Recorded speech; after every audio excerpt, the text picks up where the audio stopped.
The Krillian warlord's blade stopped 3 inches from Commander Natalie Grant's throat. Her husband stood between them. Nobody had seen him move. One moment, Lieutenant Kyle Grant sat silent at the diplomatic table, fingers laced, eyes half closed, like always. The next moment, he stood with his hand wrapped around the warlord's wrist, holding the chitinous arm motionless in mid-air. The warlord's 4 eyes widened. He pulled. The arm didn't budge. "You dare," the warlord hissed, mandibles clicking. Kyle said nothing. He never did. Natalie's heart hammered. She'd married Kyle 3 years ago, after the treaty signing on Velos Prime. He was quiet, gentle. He read books while she commanded fleets. He made coffee while she planned wars. The Galactic Council called him her pet behind closed doors. She'd heard the whispers, the human woman who married a mute, a broken soldier who couldn't even speak. She never cared. She loved him.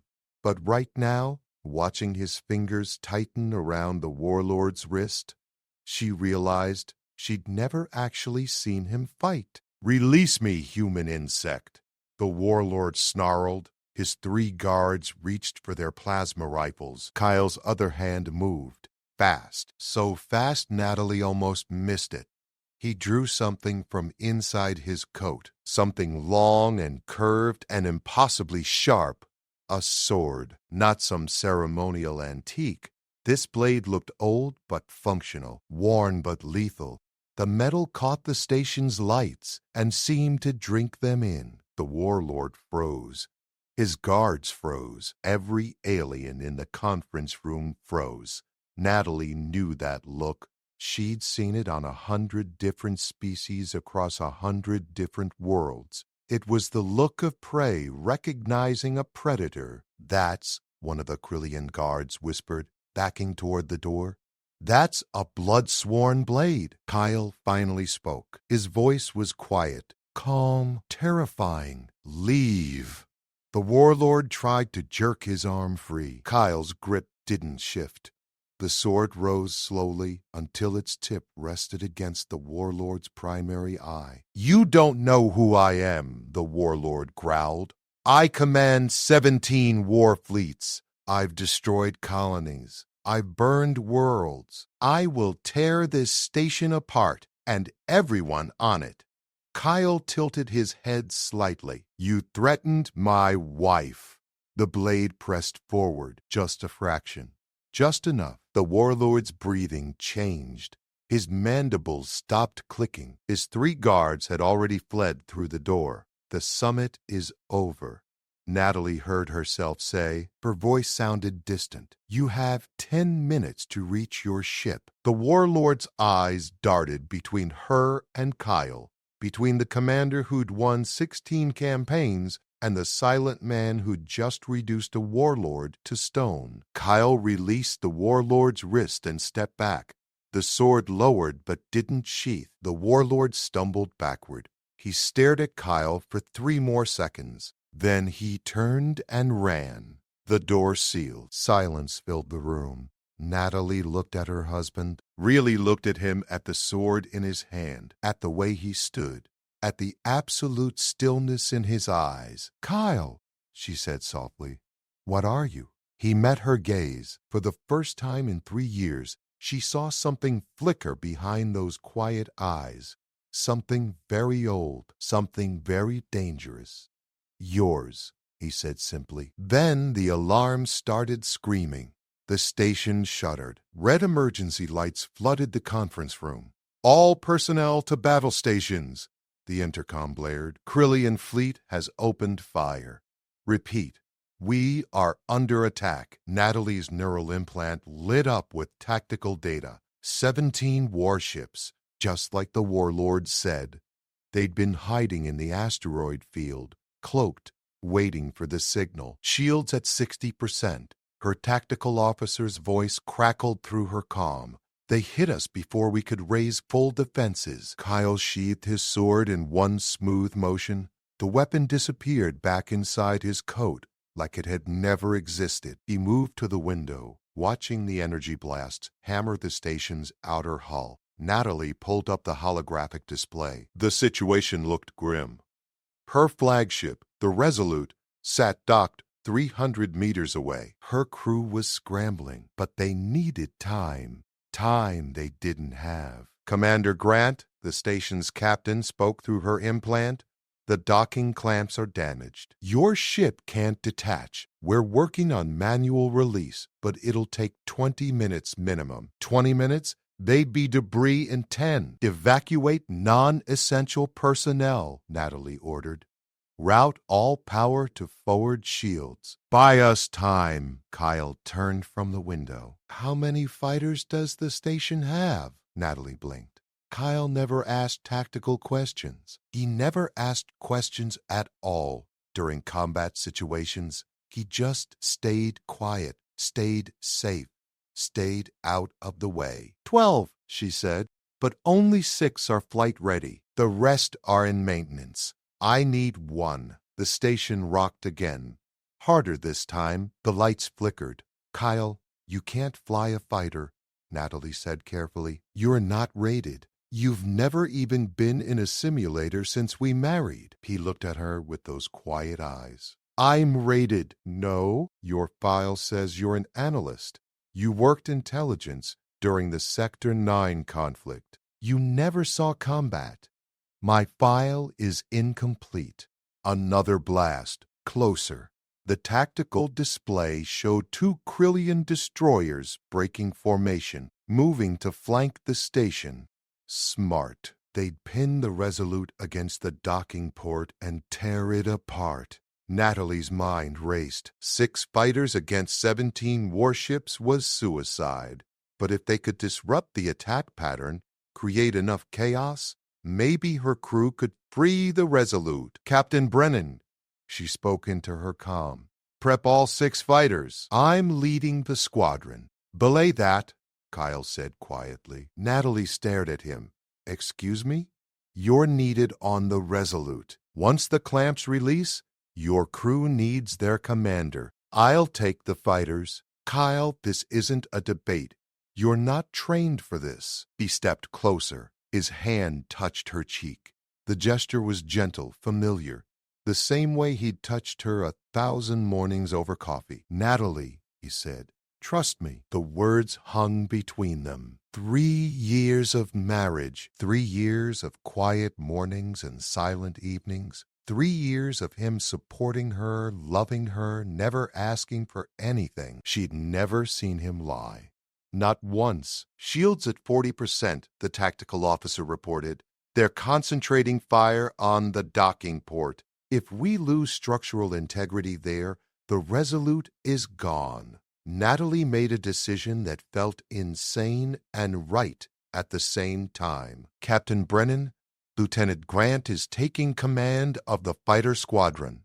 Give him full authorization. Silence on the comm. Then, Commander, with respect, the lieutenant has no combat rating in our database. He does now. That's an order. Yes, ma'am. Kyle moved toward the door. Fast. Purposeful. Nothing like the slow, gentle way he usually moved through their quarters. Kyle! Natalie called after him. He paused. Come back to me. He smiled. Sad. Always. Then he was gone. Natalie pulled up the fighter bay feed on her display. She watched Kyle sprint through the corridors, dodging evacuating personnel. He moved like water, like smoke, like something that had done this 1,000 times before. The 5 other pilots were already in their cockpits, engines warming. Kyle climbed into the lead fighter without hesitation. Fighter squadron, this is Grant. His voice came through the tactical channel. Calm, clear, authoritative. Form up on my wing. We're going to show these Krillians why they should have stayed home. One of the pilots spoke up. Sir, with respect, who the hell are you? The station shuddered again. Shields at 35%. Kyle's fighter lifted off the deck. The other 5 followed, uncertain but desperate. Pay attention and you might live long enough to find out, Kyle said. switching to combat frequency. All fighters on my mark. The bay doors opened. 6 small fighters launched into hell. Natalie watched them go, her heart in her throat, wondering what she'd just unleashed. Kyle's fighter screamed into the void. The Krillian destroyers loomed ahead like metal mountains. Their weapons blazed. Energy bolts filled the space between the station and the attackers with deadly light. "Break formation," Kyle ordered. "Alpha pattern on my mark. 3, 2, 1, mark." The 6 fighters scattered. 5 pilots followed the command, but hesitated, unsure. They'd never heard of Alpha pattern. It wasn't in any manual. Kyle didn't wait. His fighter dropped into a spiral dive that defied physics. The G-forces should have crushed him. Instead, he threaded between 2 plasma bursts and came up underneath the nearest destroyer's belly. "Follow his line," one pilot shouted. "Copy his movements exactly." They tried. They were good pilots, battle-tested, experienced. They couldn't keep up. Kyle's fingers danced across the controls. His fighter moved like it was part of him, like he'd been born in the cockpit. He fired. The shots weren't random. Each blast hit a specific point on the destroyer's hull: shield generators, weapon ports, sensor arrays. "He's painting targets," another pilot said. "He's showing us the weak points." Natalie watched from the station, her tactical display tracking every movement. The other pilots were following Kyle's damage pattern now, hitting the spots he'd marked. The destroyer's shields flickered, shields at 28%, her tactical officer reported. "But the fighter attack is working. The Krillians are diverting fire." 2 destroyers turned their attention to the fighters. Dozens of turrets swiveled. The void lit up with death. "Evasive," Kyle said. "Delta weave." "Now." Again, the pilots hesitated. Again, Kyle moved first. His fighter jerked left, rolled right, dove down, climbed up. The pattern looked random. It wasn't. Every movement placed him exactly where the weapon's fire wasn't.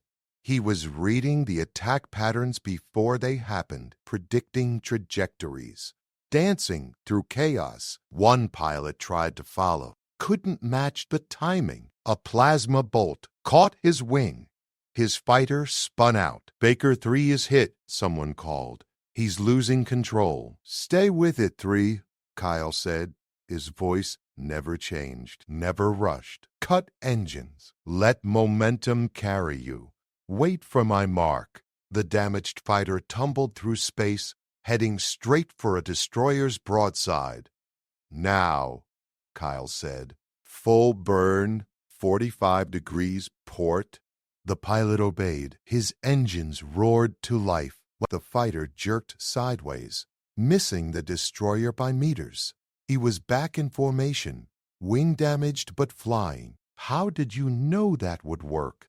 the pilot gasped. Kyle didn't answer. He was already moving again. Back on the station, Natalie's engineering team worked frantically on the docking clamps. 12 minutes, Commander. We need 12 more minutes." 12 minutes. Kyle had kept 5 fighters alive for 3 against 17 warships. Impossible odds. "All fighters, listen carefully," Kyle said. "We're going to do something stupid." "More stupid than this?" someone asked. "Much more. We're going inside silence on the comm." Silence on the comm. "Then inside what?" "The flagship. The big one in the center. We're going through their hangar bay and out the other side. It'll confuse their targeting systems. Give the station time to free the Resolute." "That's suicide," a pilot said. "The hangar will be full of their own fighters. We'll be trapped." "No," Kyle said. "We'll be faster." He accelerated. Straight toward the Krillian flagship. A massive dreadnought 3 kilometers long. Its hangar bay gaped open on the port side, launch lights blinking as enemy fighters prepared to deploy. The 5 pilots followed, They'd stopped questioning. They'd seen him dodge the impossible. Now they just trusted. Kyle's fighter hit the hangar entrance at full speed. Alarms screamed in his cockpit. The computer begged him to slow down. He pushed the throttle forward. Inside, the hangar was chaos. Krillian fighters sat in rows. Crews scrambled. Warning lights flashed. Nobody expected an attack from inside their own ship. Kyle opened fire. His shots hit fuel lines, power conduits, support structures.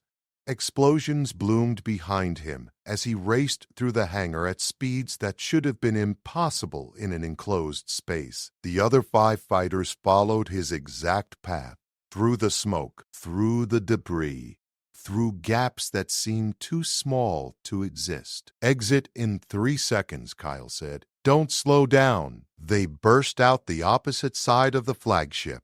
Behind them, secondary explosions ripped through the hangar. The dreadnought's power fluctuated. Its main weapons went offline. "Holy God," someone whispered. "We just crippled their flagship." "Regroup," Kyle said. "We're not done." But the Krillians were. The remaining destroyers broke formation. Their commander's voice came through on the open channel, speaking in broken standard.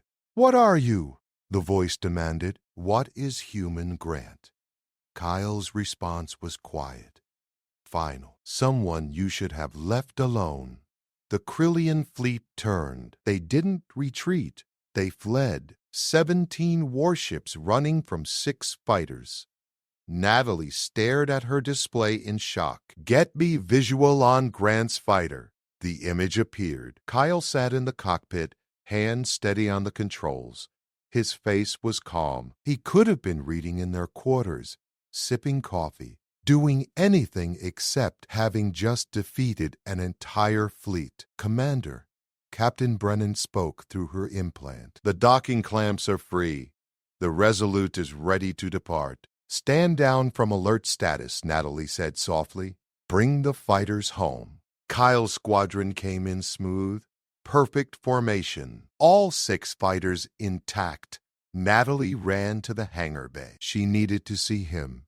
Needed to understand. Kyle climbed out of his cockpit. The other pilots surrounded him, shouting questions, demanding answers. He pushed through them gently, looking for one person. He found her. Natalie stopped 3 feet away. "The Krillians asked what you are." Kyle met her eyes. "I told you, I'm yours." "That's not an answer." "It's the only one that matters." She stepped closer. "Kyle Grant, that's not even your real name, is it?" He was quiet for a long moment. The old silence, the familiar silence. Then, "No." "Who are you really?" The other pilots had gone quiet. Everyone in the hangar bay listened. Kyle reached into his coat. He pulled out an old military ID card, worn, faded, from a war Natalie had only read about in history books. The Omega War. 40 years ago, before she was born. She took the card. "Read the name." Her blood went cold. The name on the card read Captain Derek Stone, Omega Squadron, the Ghost Wing.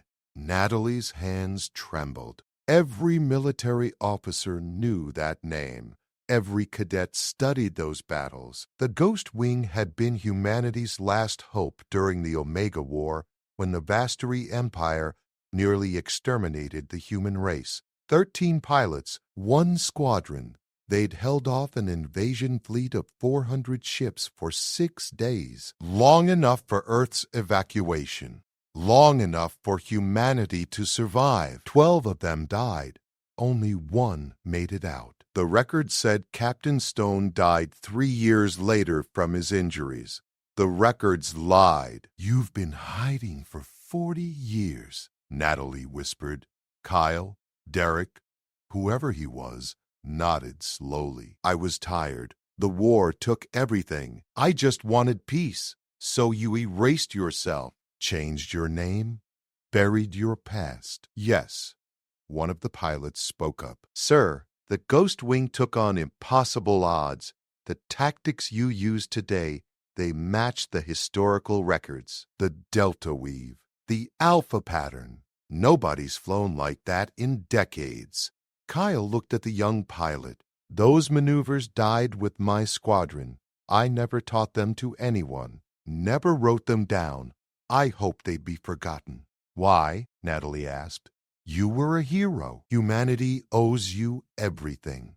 Heroes die, Natalie. I watched all of them die. My friends, my family, everyone I ever cared about. I didn't want to be a hero anymore. I wanted to be human. The station's intercom crackled. Commander Grant, we're receiving a priority transmission. It's from Krillian Space. They're requesting immediate contact. Natalie activated her comm. Put it through. The warlord's face appeared on the display, but he wasn't alone. Behind him stood dozens of other Krillian commanders. A war council. Commander Grant, the warlord said. His voice was different now, respectful, almost fearful. We did not know. We did not understand. Understand what? Natalie asked. That you were protected by one of the eternal blades? Kyle's expression didn't change, but Natalie felt him tense beside her. The Krillian Empire maintains extensive records, the warlord continued. We study our enemies. We know your histories. The Ghost Wing, Captain Derek Stone, the man who taught humanity how to win against extinction. That war ended 40 years ago, Natalie said. Wars end. Warriors do not. The eternal blades are those who transcend death itself.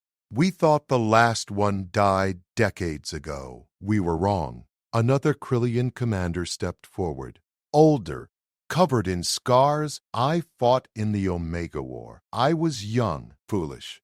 I attacked a human transport ship. Captain Stone stopped me. He could have killed me. He let me live. He said one death was enough for that day. The scarred commander bowed his head. I carry that mercy. I will not raise arms against the Eternal Blade or those he protects. The warlord spoke again. The Krillian Empire withdraws all hostilities. We will honor the treaty. We will honor Commander Grant.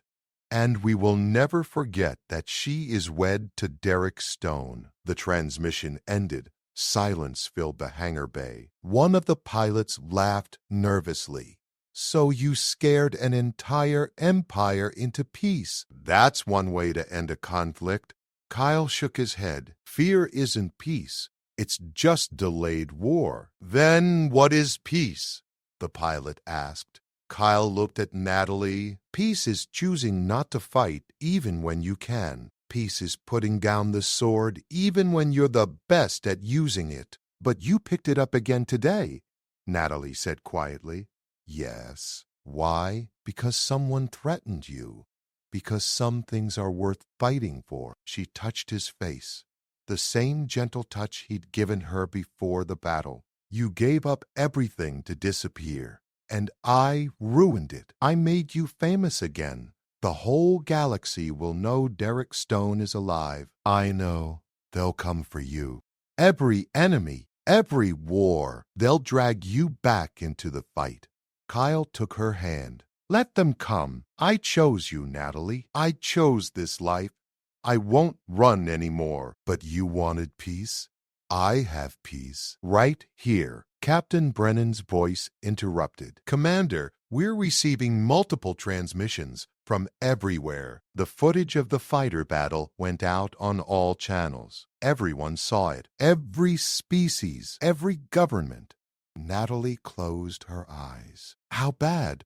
Depends on perspective. The Vastari Empire just sent a formal apology for the Omega War. The Thelonian Council is requesting a meeting. And Earth, Commander, Earth wants to talk to Captain Stone. Kyle's jaw tightened. No, they're calling you a legend, Brennan continued. They're saying humanity's greatest warrior came back. They want parades, medals, speeches. No, Kyle repeated. Sir, they're not asking. The human coalition is issuing orders. You're being recalled to active duty. Natalie felt rage build in her chest. They can't do that. He's been legally dead for decades. They have no claim on him. They're making one anyway. Kyle pulled away from Natalie. He walked to the hangar bay window, looking out at the stars. His shoulders carried weight she'd never noticed before, the weight of wars, of deaths, of impossible choices. "What are you thinking?" she asked softly. "That I made a mistake." "What mistake?" "I thought I could have both, peace and you." "I was wrong." Fear touched her heart. "What does that mean?" He turned. His eyes were sad but certain. "It means I have to make a choice. Disappear again and leave you alone. Or stay and watch the wars. Find us both." "That's not a choice," Natalie said. "That's running." "Sometimes running is the smart option, and sometimes," she said, stepping closer, "fighting is."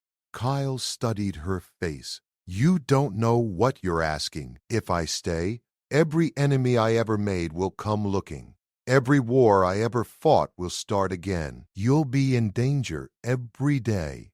I'm a fleet commander. I'm in danger every day anyway. Not like this." "Then teach me," she said. "Teach me to fight like you. Teach the fleet. Teach humanity. You spent 40 years hiding your knowledge. Maybe it's time to share it. Teaching war doesn't bring peace." "No," Natalie agreed, "but strength does. Respect does. You just scared the Krylians into honoring their treaty. How many lives did that save?" Kyle was quiet. That old silence. The one she'd loved because it meant he was thinking. Finally, he spoke. "If I do this, if I stay, things will change. I know.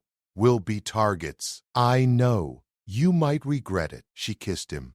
Soft. "Sure. Never." The human coalition sent a battle cruiser to collect Derek Stone. It arrived 3 days later with full military honors. Flags, dress uniforms, a general who looked too young to remember the Omega War. Kyle refused to board. "Captain Stone," General Patricia Lang said through the comm link, "humanity needs you. The galaxy is watching. You can't hide anymore." "I'm not hiding," Kyle said. He stood in the Resolute's briefing room with Natalie beside him. "I'm just not interested in parades. This isn't about parades. It's about leadership." Since the footage went public, 17 species have contacted Earth. Some want alliances. Others want to test if the legend is real. "We need you to show them humanity still has teeth." "Humanity has plenty of teeth," Natalie cut in. "You don't need one retired pilot to prove that. With respect, Commander Grant, he's not just one pilot. He's a symbol. And symbols matter." Kyle's expression hardened. "I won't be your weapon." "We're not asking you to fight," Lang said. "We're asking you to lead, train the next generation. Share your knowledge. Help us build a fleet that can actually defend itself instead of barely surviving." "You want me to create more soldiers like me?" "We want to make sure humanity never needs another Omega War." Silence stretched between them. Natalie watched Kyle's face. She'd learned to read his silences. This one was different. He was considering it. "What exactly are you proposing?" Kyle asked. "Come to Earth, 6 months. Establish a new tactical academy. Teach officers your methods. Then you are free to return to your life." 6 months, Kyle repeated, "and then I'm done. You have my word." Kyle looked at Natalie. "What do you think?" She wanted to say no, wanted to keep him here, safe, away from politics and generals and the weight of expectations. But she saw something in his eyes, a question he'd been asking himself since the battle. "I think," she said carefully, "that you've been carrying ghosts for 40 years. Maybe teaching others is how you put them down. Or maybe it creates new ones. Maybe. But you won't know unless you try." He was quiet again. "Then I have conditions. General Lang leaned forward. Name them. First, Natalie comes with me. Non-negotiable. She's part of this, or I walk. Done. Commander Grant's experience would be valuable. Second, I choose the students. No political appointments, no special privileges. I take the best, not the most connected. Agreed. Third, no media, no press conferences, no public appearances. I teach. That's all. Lang hesitated. Captain Stone, the public wants to see you. They need to know their hero is real. I'm not a hero. I'm a man who survived when better people died. If that's not acceptable, send your ship home. The general studied him for a long moment. Fine. No media. But after 6 months, we revisit the terms. After 6 months, I'm gone. We'll see. The transmission ended. Natalie touched Kyle's arm. You didn't have to make me part of the deal. Yes, I did. I told you. I'm not leaving you again, even if it means going back to Earth, facing your past.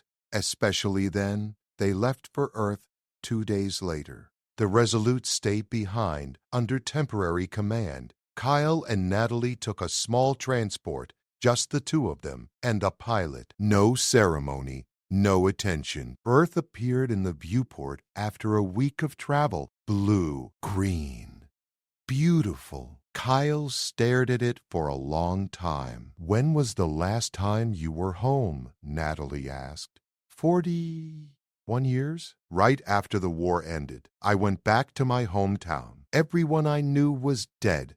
The streets were empty. Half the buildings were ruins. I stayed for 3 hours. Then I left and never looked back. And now you're going back to teach others how to survive what you survived, or how to avoid it entirely. The transport landed at a military facility outside New Geneva. The base was huge, spanning miles, training grounds, simulation centers, hangars filled with next-generation fighters. General Lang met them at the landing pad. Alone, no cameras. She'd kept her word. Welcome home, Captain Stone, she said. It's not home, Kyle replied. It's just a place I used to know. Lang led them through the facility. Recruits stopped and stared. Word had spread despite the media blackout. Everyone knew who he was. We've assembled 50 candidates, Lang explained. Top pilots from across the coalition. They've been waiting for 3 days. Send 40 home, Kyle said. Excuse me? I can't train 50 people. Not properly. I'll take 10, maybe less. Captain Stone, we need more than 10 pilots. Then those 10 will train others. Quality over quantity, General. That's how the Ghost Wing worked. They reached the main training hall. 50 pilots stood at attention. Young, eager, terrified. Kyle walked down the line slowly. He looked at each face, asked no questions, said nothing. After 10 minutes, he pointed at 9 pilots. You, 9. Stay. The rest dismissed. 41 pilots filed out, confusion and disappointment written on their faces. One of the remaining 9 spoke up. Sir, why us? Kyle looked at her. Young woman, maybe 25, steady eyes. What's your name? Lieutenant Sophie Blake, sir. Why do you think I chose you, Blake? She considered. I don't know, sir. My scores aren't the highest. I'm not the fastest. I'm not the strongest. But I'm still here. Kyle smiled slightly. You're here because when I walked past you, you didn't try to impress me. You didn't stand straighter, didn't puff your chest. You just watched, listened, learned. That's what I need. People who think before they act. He turned to the rest. The Ghost Wing wasn't special because we were the best pilots. We were special because we understood something everyone else forgot. War isn't about being brave. It's about being smart. It's about surviving so you can protect the people who can't protect themselves. Another pilot raised his hand. Young man, nervous. Sir, the records say the Ghost Wing never lost a battle. The records are wrong, Kyle said. We lost every battle. We just made sure the enemy lost harder. Natalie watched from the corner of the hall. She'd seen Kyle fly, seen him fight. But this was different. This was him teaching, sharing, opening himself up to people he'd just met. He was good at it. Tomorrow we start, Kyle continued. 0500. Wear comfortable clothes. We're not flying tomorrow. We're learning how to think like a squadron, how to move like one organism, how to trust each other completely. Sir, Sophie Blake asked, when do we learn the maneuvers? The delta weave? The alpha pattern? Kyle's expression darkened. Maybe never. Those maneuvers were created in desperation, born from watching friends die. I won't teach them unless I absolutely have to. But, sir, those techniques could save lives, or they could make you overconfident, make you think you're invincible. That's how pilots die, Blake. Believing their own legend, he dismissed them. The 9 filed out quietly. General Lang approached. That was harder than I expected. Good teaching always is, Kyle said. You really think 9 pilots can make a difference? Kyle looked at Natalie. One pilot made me believe in love again. 9 might just save humanity. Lang left them alone. Natalie stepped closer. You're really doing this? Yes. No more running. No more running. She kissed him. Then let's make sure it counts. 3 months passed like lightning. Kyle's 9 pilots became something extraordinary. They moved as one unit, thought as one mind, flew formations nobody had seen in 40 years. But Kyle refused to teach them the ghost wing maneuvers. He taught them something better, how to create their own. The Delta Weave worked because my squadron invented it together, he explained during one session. We knew each other, trusted each other. Your maneuvers need to come from your bond, not mine. Sophie Blake became his second in command, sharp, intuitive, fearless, but not reckless. She reminded Kyle of someone he'd lost long ago, his original wingmate, a woman named Sarah who died holding off 3 Vasterai cruisers so the others could escape. He never told Sophie that. Some ghosts were meant to stay quiet. Natalie ran tactical simulations while Kyle handled flight training. Together, they created scenarios that pushed the pilots beyond breaking points, then pushed harder. One morning, General Lang arrived unannounced. Her face was grim. We have a situation, she said. The Bastari Empire is moving again. Kyle's blood went cold. Where? Outer colonies. They're testing our borders. Small raids. Nothing major yet. But intelligence suggests they're building up for something larger. They signed a peace treaty after the Omega War, Natalie said. Treaties are paper, Lang replied. They saw the footage of Captain Stone's fight. Now they want to see if humanity still has the ghost wing strength, or if it was just one man's skill. Kyle stood. How long do we have? Unknown. Maybe weeks, maybe days. We need those pilots ready. They're not ready. Make them ready. That's an order. Lang left. Kyle stared at the door for a long moment. Then he turned to Natalie. I need to teach them the maneuvers. Are you sure? No, but we're out of time. He called the 9 pilots together. They assembled in the briefing room, sensing something had changed. New phase of training starts now, Kyle said. What I'm about to teach you was born in blood. It killed most of the people who created it. I need you to understand that before we begin. Sophie Blake spoke. Sir, we understand the risks. We're ready. You're not, but you will be. For 2 weeks, Kyle pushed them harder than he'd pushed anyone. The Delta Weave, the Alpha Pattern, maneuvers that required perfect timing and absolute trust. One mistake meant death.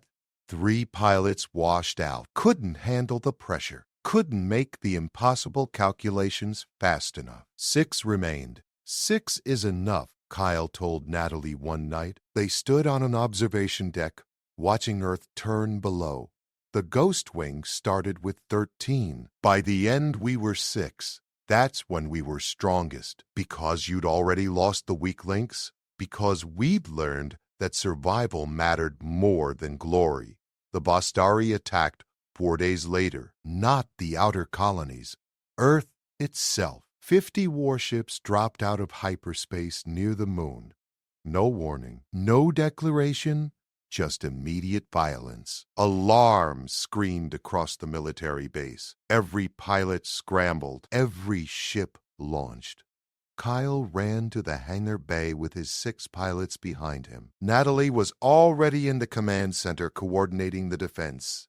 "This is it," Sophie Blake said as they reached their fighters. "This is what you trained us for." Kyle climbed into his cockpit. The old fighter, the one he'd kept, maintained for 40 years, even though he swore he'd never fly it again. "Remember your training, trust each other, and if things go wrong, break off.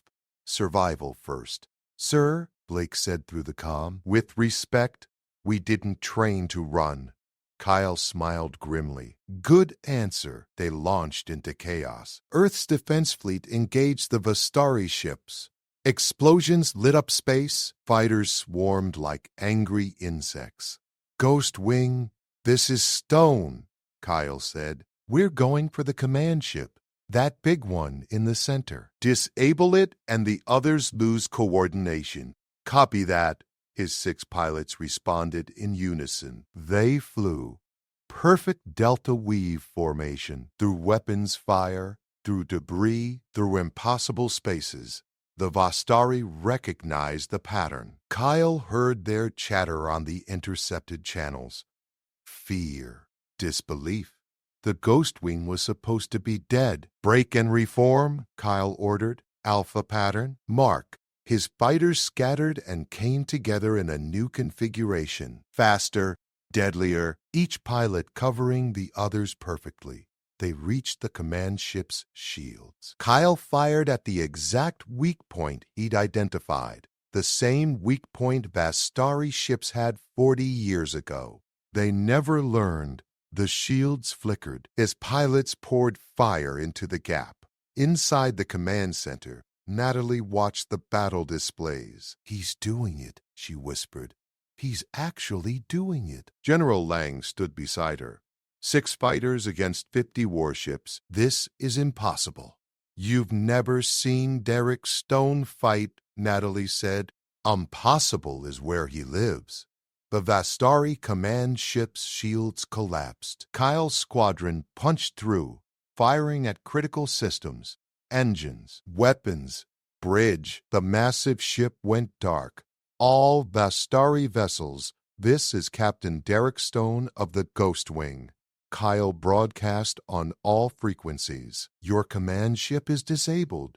Your fleet is uncoordinated. You can continue fighting and die, or you can retreat and remember why humanity survived the Omega War." Silence answered him. Then slowly, the Vastari ships turned. They jumped to hyperspace, all of them. Earth's defense fleet held their fire, watching the enemy flee. Kyle's squadron returned to base. All 6 fighters intact. Not a single casualty. The hangar bay erupted in cheers when they landed. Hundreds of personnel swarmed them. Heroes, legends. The new Ghost Wing. Kyle climbed out of his cockpit and pushed through the crowd. He found Natalie waiting at the edge. "You did it," she said. "We did it," he corrected. "You coordinated the defense. I just flew straight." She laughed, actually laughed. The tension breaking after hours of terror. "Just flew straight? You defeated an invasion fleet with 6 pilots 7, Kyle said. You were the 7th. Always. General Lang approached with tears in her eyes. Captain Stone, on behalf of Earth and humanity, thank you. You saved us. Again, Kyle shook his head. I didn't save anyone. I taught 6 pilots how to save themselves. That's the difference. Then teach more. Stay. Help us build a real defense. No, but, General, I kept my promise. 6 months. I trained your pilots. I fought your battle. Now I'm done. Lang looked at Natalie. Commander Grant, can you talk sense into your husband? Natalie smiled. He's the most sensible person I know. If he says he's done, he's done. Where will you go? Kyle took Natalie's hand. Somewhere quiet. Somewhere far from wars and fleets and legends. Somewhere we can just be 2 people who love each other. The galaxy won't forget you, Lang said. They'll come looking. Let them look. They won't find me. I've had 40 years of practice disappearing. Sophie Blake stepped forward. Sir, what about us? What do we do now? Kyle looked at his 6 pilots. Young, strong, ready. You do what the Ghost Wing could never do. You live. You teach others. You make sure humanity never needs another Derek Stone. But you're the best, Blake said. No, Kyle replied. You are. All of you. I just showed you what you were capable of. Now go be better than I ever was. He saluted them. They saluted back. Then Kyle and Natalie walked away from the hangar, away from the celebration, away from the legend. They took a small ship, just the 2 of them. No destination, no plan. Where to? Natalie asked as they left Earth's orbit. Kyle looked at the stars, endless, infinite, full of possibilities. Somewhere with good coffee and quiet mornings. That's your criteria for a home? That and you. You're the only home I need. She kissed him. Long, deep, perfect. They flew into the void together. The silent warrior and the fleet commander. The legend and the woman who saw past it. 2 people who found each other against impossible odds and decided that love was worth more than glory. Behind them, Earth celebrated. The Ghost Wing had returned. Humanity was safe, but Derek Stone was already gone. Just Kyle Grant again, a quiet man who loved his wife and wanted nothing more than peaceful mornings and the chance to finally, truly rest. The sword stayed sheathed, the legend stayed silent, and for the first time in 41 years, Kyle smiled without sadness because he'd finally learned the greatest lesson of all. Sometimes the bravest thing a warrior can do is walk away from the fight.